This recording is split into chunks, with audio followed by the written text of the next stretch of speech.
this is Ram Chowder. My name's Brian Andrew. I am joined by Lex Torres. I know What's your up? name What's this. up? I know your name this time. How you Yeah, doing? yeah. How you doing, my friend?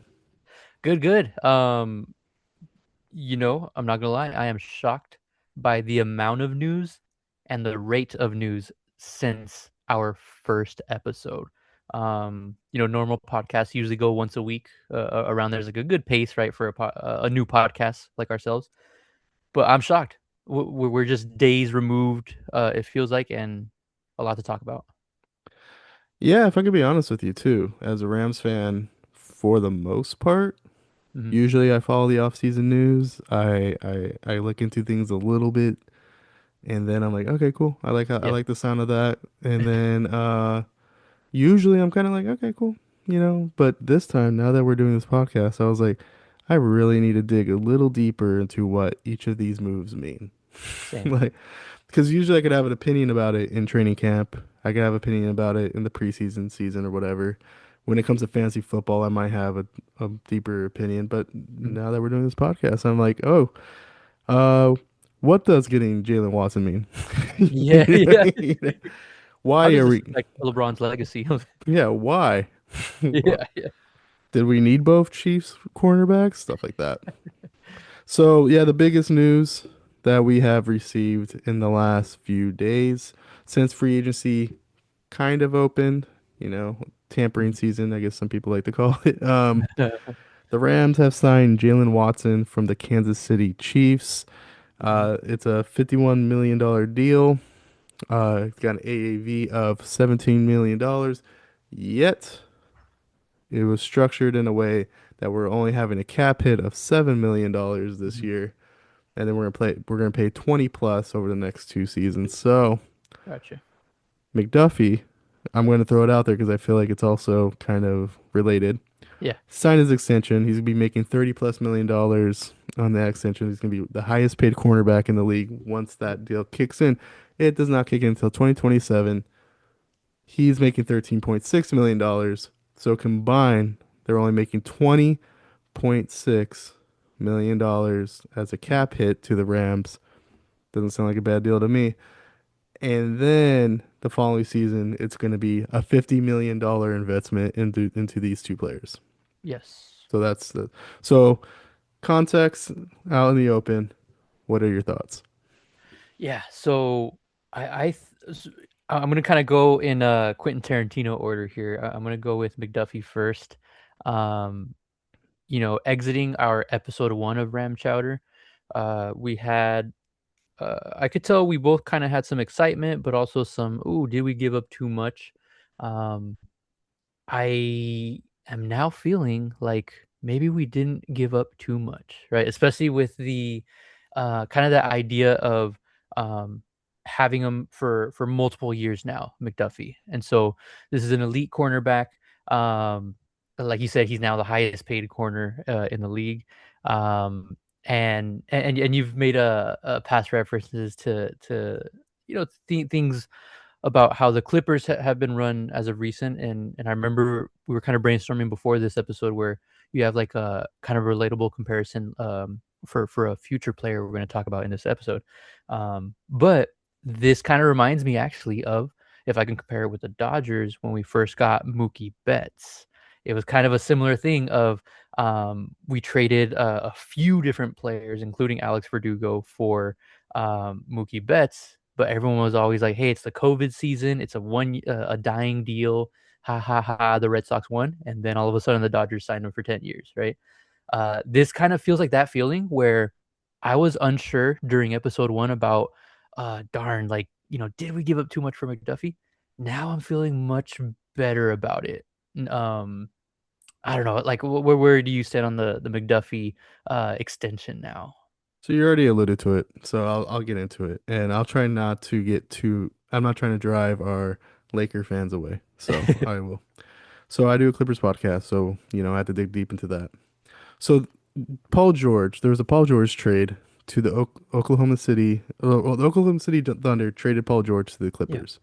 It's considered one of the worst trades of all time, based on the fact that the Thunder have won a championship with Shea, who the Clippers traded to them, and we gave him like a billion draft picks that the Yeah. Clippers, even to this year, are going to have to give up their pick to the Thunder still. And the Wow. Thunder just won the championship. Yeah. So it's considered one of the worst deals. But the context of that deal Mm. was, and I'm pretty sure there was some tampering going on. I'm just going to be open about it. Yeah. They were trying to sign Kawhi Leonard. Kawhi Leonard would only sign with the Clippers if they got a second player. Hmm. So they shopped around, trying to look for a second player. Basically, went to Kawhi and said, "We could get this Paul George deal done if you're willing to sign." Kawhi signs. They locked down the Paul George deal. Yeah. So in a way, the trade was not only for Paul George, it was also for Kawhi. Yep. Similar to this, especially because both these players played for the Kansas City Chiefs last Yep. year. So if you look at the context of the McDuffie deal, it's like, oh, we got McDuffie, sure. But if you actually take a step back, we're in SoFi Stadium, section 400. Hmm. You're you look at the deal though, and you're like, not only did we get McDuffie from the Kansas City Chiefs, we traded a first round pick, the 29th pick, fifth, sixth, and next year's third. But we also got Jaylen Watson. Now Yep. I know there were two separate deals. I know one deal exists in a vacuum, but we could look back that this week, not these days, but this week in Rams history, the Rams got two cornerbacks from the Chiefs, and all this is all we gave up. Ooh. Okay.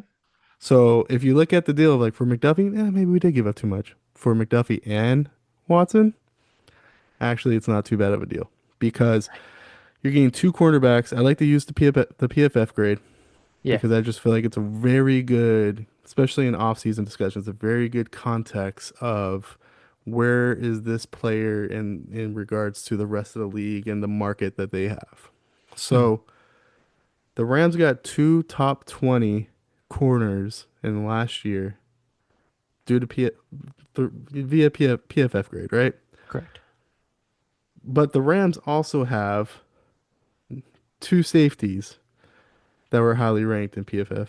Yep. We have another safety who kind of plays that hybrid nickel corner kind of thing in that Shula defense.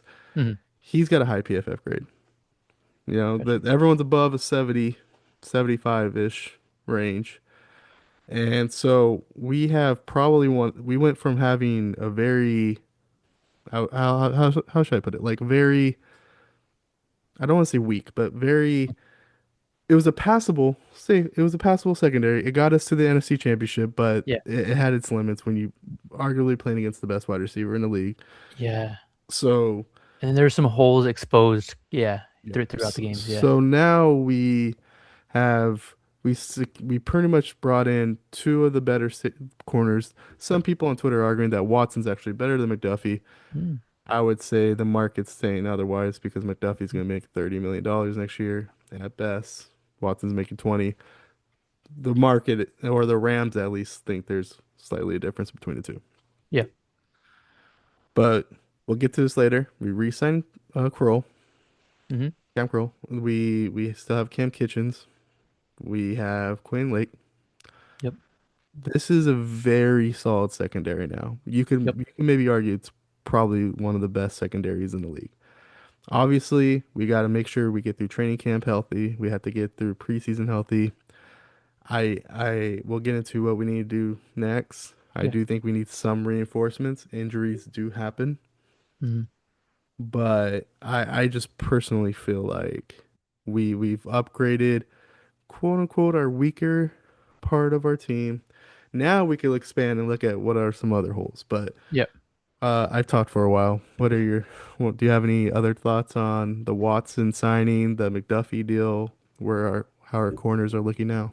Yeah, yeah. I was generally excited um about the Watson deal, and more so after I had a conversation with you about it actually, because um yeah, it was that idea of just just from my perspective, right? Watching the playoffs this past season, right?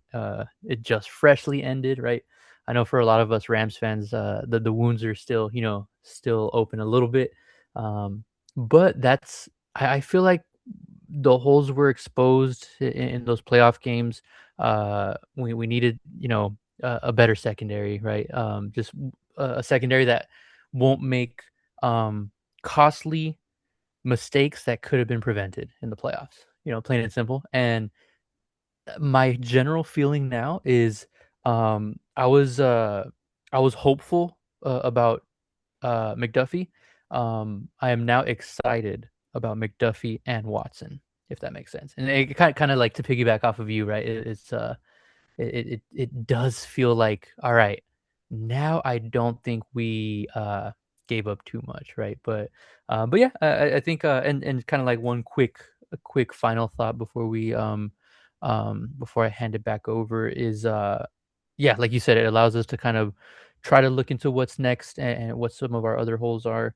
Um, I think you kind of nailed it on episode one of our podcast here.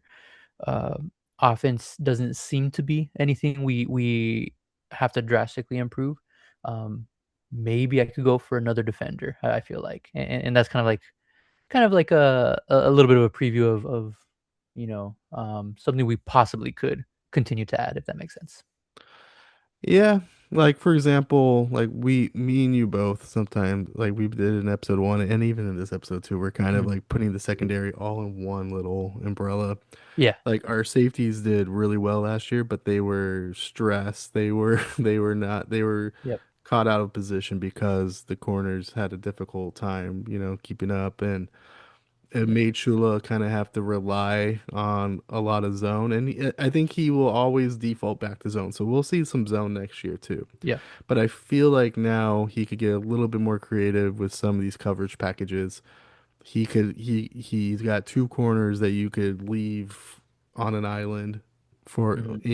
and you could even probably show some cover two with some of these safeties and like have them being able to kind of just sit back. You could press a little bit. I know like for example, he likes to have Lake sometimes um be versatile in terms of like where he's out in the field. So I feel Yeah. like this gives Shula more options with his coverages. I do, but I'm also in that camp of like we probably need to have some kind of reinforcement where we're gonna lose some of the with Darius Williams retiring, Yeah. and which it helps because we got $7 million out of it for Yeah. so we don't have to have the cap hit on like we don't have a lot of dead money with that, Hmm. but you know we got to just make sure that even if it's just for a couple games or let me put it in perspective and you could share your thoughts on this if you want to. Hmm. If one of these players, one of the five, I'm not even just saying these two corners, one of the Yeah. five DBs that we are excited to have back, Yeah. if an injury or something were to happen in December and we needed to have someone fill in the playoffs, Hmm. I just want them to have someone that we're all comfortable, even if it's just for a game or two, or someone had to ride that wave for our championship run, that we have someone that we could at least half rely on. And I feel like the corners we had last year, I feel like Durant was good. Yeah. The rest were replacement players at best. Hmm. Like, I don't mind having a replacement player, maybe play a down or two or have a drive or something like that. But I am a little bit concerned if, like, worst case scenario, all of a sudden we're putting in like Forbes Yeah. and we need him to play for 4 straight weeks because we have a player on the IR. So those Yeah. are those are things that I feel like they still need to address. But on the surface, starting 11 on offense, starting 11 on defense, not a lot of holes. Yeah. I feel like you said, maybe another defensive player. Um, I feel like everyone's good on the line. Is there players out there that could be improvements? Sure. Yeah. Uh, are we okay at linebacker? Can we make an improvement there? Sure. But is that where I want the Rams putting a lot of their money at? I don't know. Mm. So, yeah, do you have any other thoughts on Watson or McDuffie before we move on? No, yeah, I think that wraps up my kind of just like my general thoughts as the news just continues to break like at Yeah. rapid pace. I think I'm right in the position that you were talking about earlier. Like I feel like every off season I could get away with, oh, nice, like reading all the names that we get, right? And like, oh, okay, cool. By the time the fantasy football draft comes around, right? Like I learned a little bit more about one or two more players by the time the new season begins, right? Now it's pretty wild to see like everything breaking so fast. But before we move on though, I do have to shout out your current background for those who are listening to the podcast. Brian has a wild 3 era jersey layout behind him of the Rams, and it kind of feels like the WWE like past, now, and forever, right? Like the whole Mhm. slogan. Man, so we have the Kurt Warner era, we have the Yeah. Marshall Faulk era, and then who do we have in the middle? Johnny Hecker, nice. Yeah. So I get into a little bit of these stories. Warner, I got that one because I wanted a throwback jersey, Yeah. and I got that. The sleeves are a little weird though. I think I wore it to a Super Bowl party and I got clowned for it. So Oof. I don't wear that one too much. This Marshall Faulk jersey though. I had this jersey in like I don't know, youth, uh, extra large or something when I was 10 or 11 years old. So my buddy Jesse is at a thrift store or something Yeah. one day, and he was like, "Hey, I see this Marshall Faulk jersey," and I told him I was like, "That's the exact same one I had when I No way. was younger." I was like, "Yeah, pick it up. I'll pay for it." So I want he I got this jersey now, so I have it now in older fat dude size, You know, and adult then sizes. so the Rams new jerseys came out. Wasn't ecstatic about them, but I did like the bone jersey a little bit. And I told myself I was going to get a jersey of someone who played for the St. Louis Rams, someone who was part of those old uh, Rams teams that sucked. I didn't want to get someone new. I didn't want to get Aaron Donald. I didn't want to get Jared Goff. You know, I was like, The easy one. I'm going to get a Yeah. Johnny Hecker jersey. Yes. So yeah. Oh god. Speaking of St. Louis Rams, it's an end of an era, Brian. Well, we have you correct me if I'm wrong, released or So he's not technically released yet. gotcha. So, but Jake McCoy, you don't need two long snappers. So I think that's what we're gonna get at. The It's safe to Ramstein. say you're right. I'm not gonna get too deep into it. I had to do a lot of since like honestly, like I said, what you said at the beginning. If we didn't have a podcast about this, this would never come out. These names would never come out of my mouth to anybody ever. But we signed Joe Cardona to be our new long snapper, which means Jake McQuaid is no longer with us. He was the last St. Louis Ram on our team, and he did leave the Rams in I think 2020. Went played for a couple other teams, signed to our practice squad I think last year, Uh-huh. and then he was our long snapper to finish the year out. Yeah.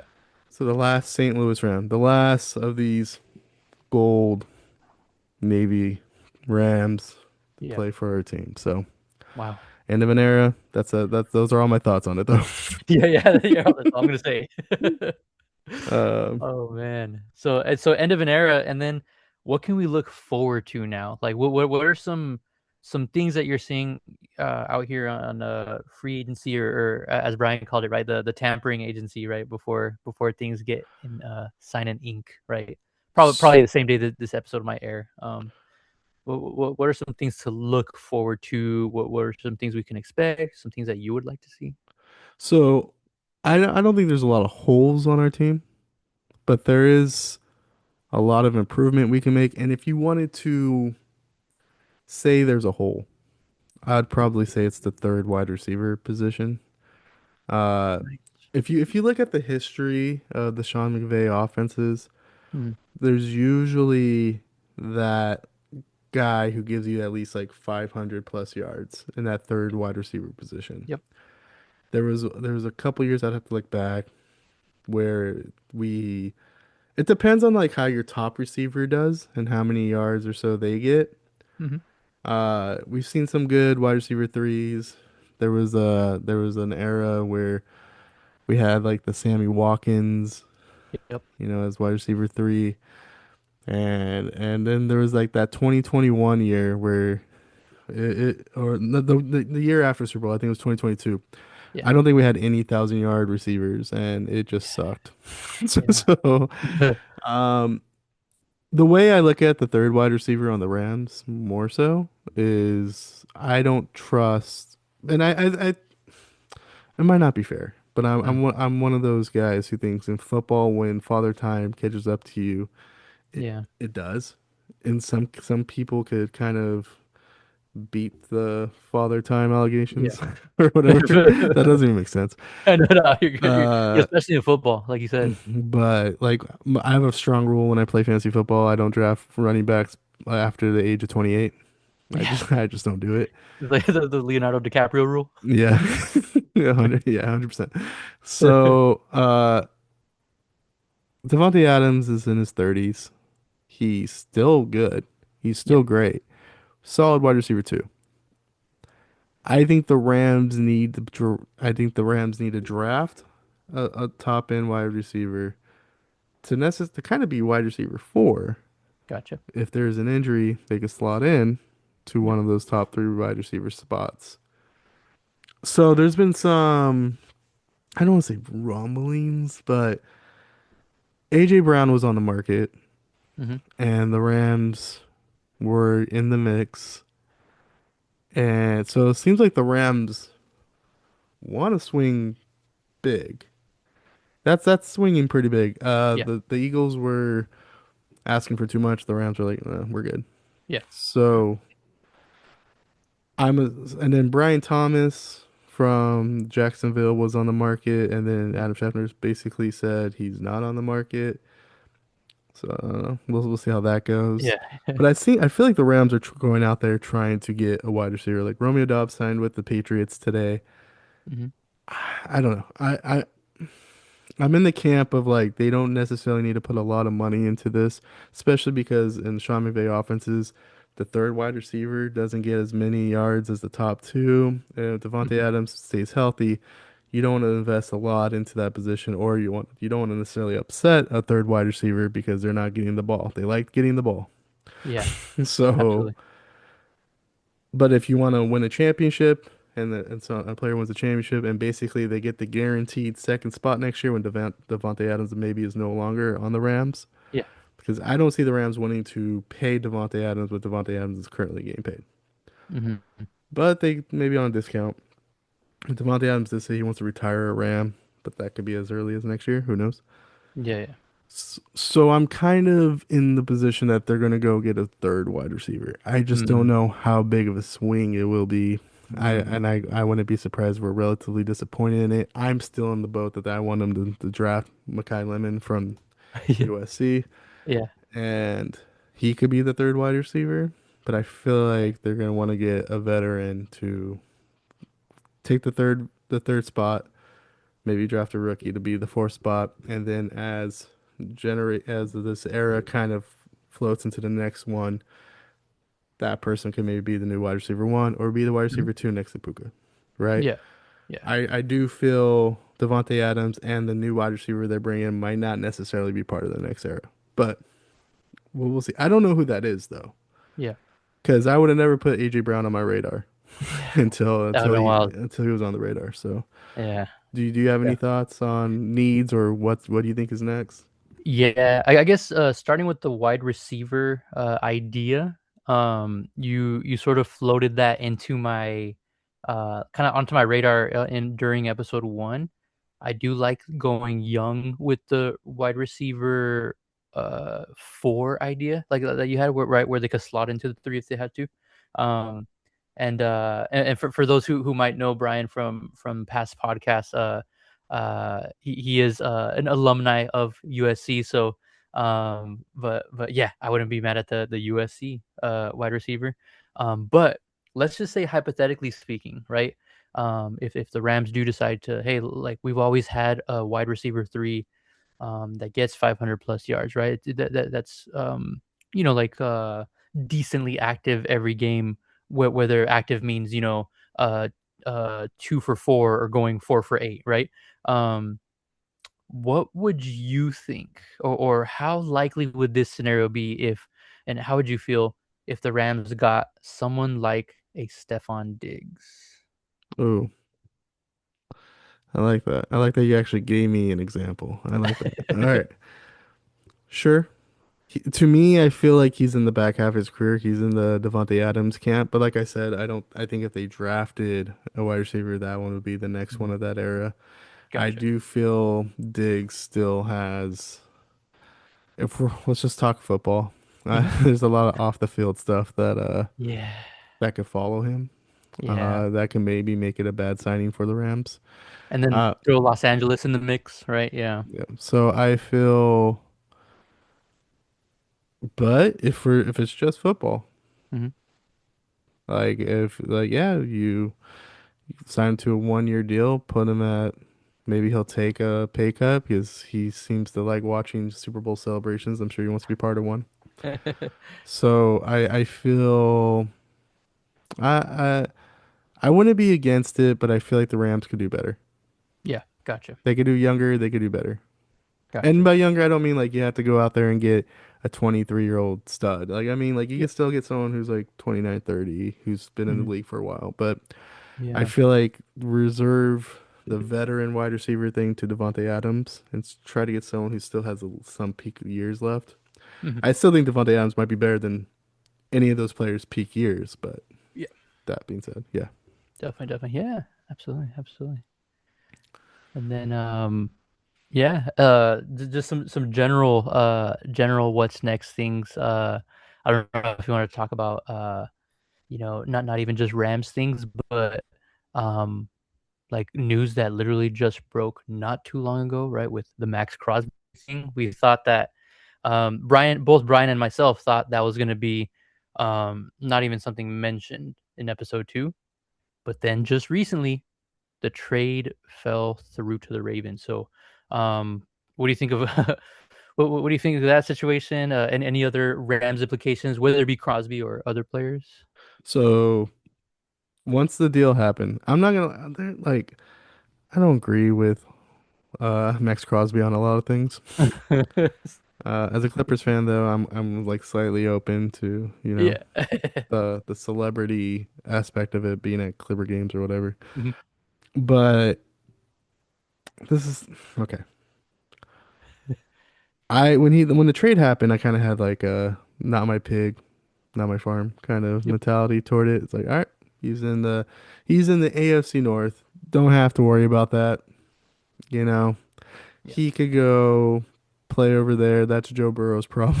You know, but today when he quote unquote failed the physical, the Ravens backed out of a deal, which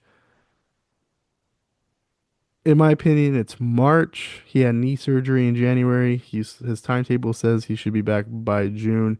Even if he was not back by June, the season doesn't start till September. I know you want Yeah. him in training camp and in the preseason, Mhm. but I feel that like unless like they took a look at it and like it was amputated or they looked at it and it was like, oh no, that's a complete tear. Like you're gonna Yeah. be out the entire next season.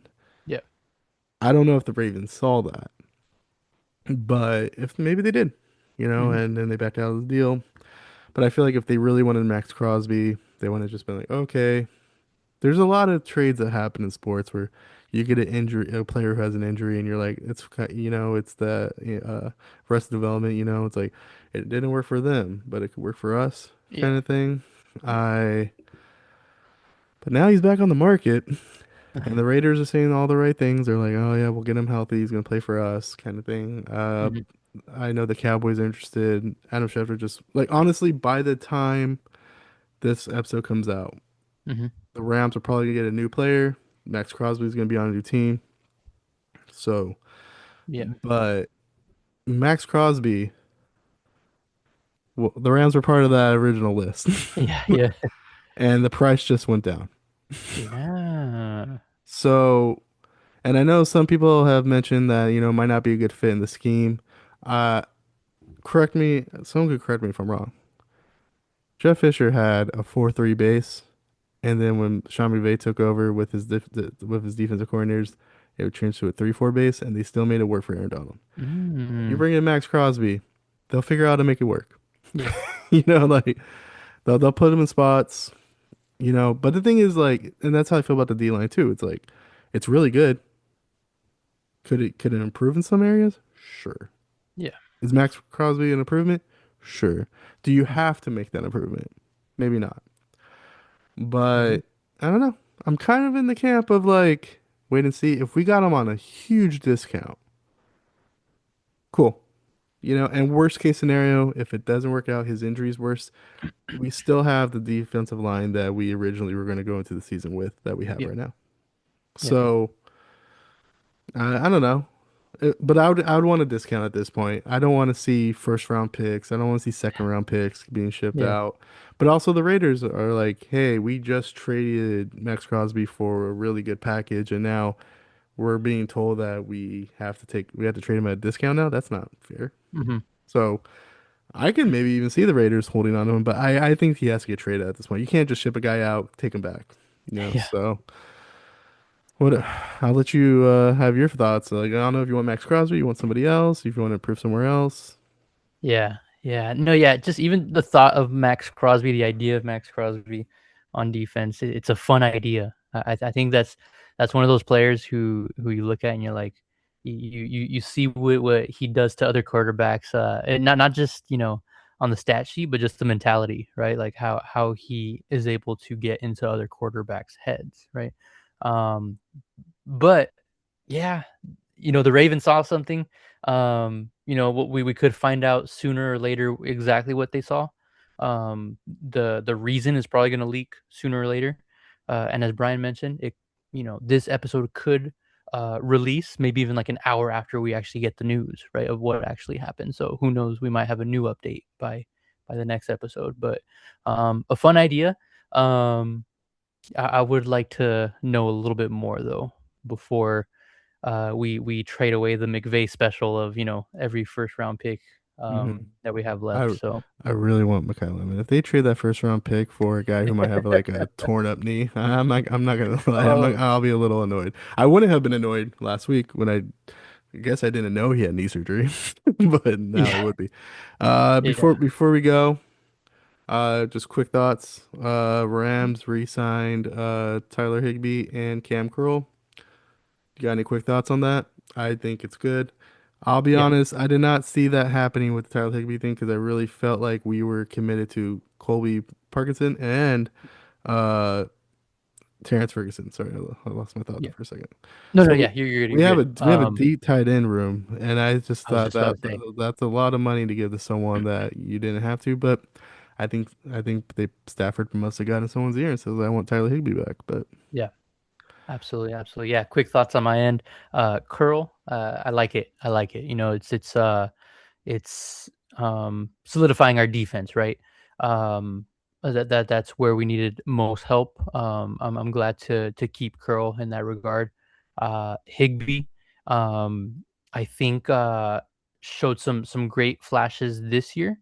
Kind of had that Matt Stafford effect on me though that we were talking about in the first episode where I felt there were years where the decline was evident and the age, right, father time, nobody can escape it. And I feel that's what Higby's situation was before the season, and I'm not psyched about paying someone who, um, again, this is just my opinion, but someone who I feel father time, you know, father time's undefeated, and I kind of like staying young at tight end, um, but like you said, maybe this could have been a Matt Stafford thing. Maybe he's comfortable um, with his familiar weapons, right, so to speak. And so if Matt Stafford sees something, right, if Sean McVay sees something that we don't, obviously, right, we're the armchair quarterbacks here, yeah, then I'm then then then I'm all on board. My initial reaction though is that I don't like um, kind of keeping the age on our payroll, if that makes sense. yeah, I agree. Like I'm not nothing against him. I think, and I still Mhm. think he has something left in the tank. Yeah. It just in a on a team where we're trying to maximize every position and spend money in other places. It just felt like it was an interesting move, but Mhm. it looks like he'll probably retire a Ram. Maybe he'll join the coaching staff after he retires, kind of like Robert Woods did. So I Yeah. don't know. Maybe I'm not like I don't hate it. It just seems interesting. Uh, Yes. where can they find you, Lex? You can find me at Lex the Catcher on most social medias. This will be if you're ever interested in Pokemon content, right? Or if you just want to support at Lex the Catcher. And where can they find you, Brian? Sorry to Laker fans, but you can find me at LA Clips Forum. We release an episode every week or so. The Clippers just were 500 after starting 6-21. Oh, So that was good. nice. Um, yeah, you know, if you're like one of those Rams Clipper fans, come on by. If you're just an NBA fan, or you know what, if you want to be a Laker fan and hate listen, I'd appreciate that too. On that note, everyone, thanks for joining us on this episode of Ram Chowder. We'll try to keep you updated with as much news as coming. I'm sure you get your content wherever. There's a lot of Rams content out there, but you know what I like to say? You guys spend your time with us, and we appreciate it. We're out. Absolutely.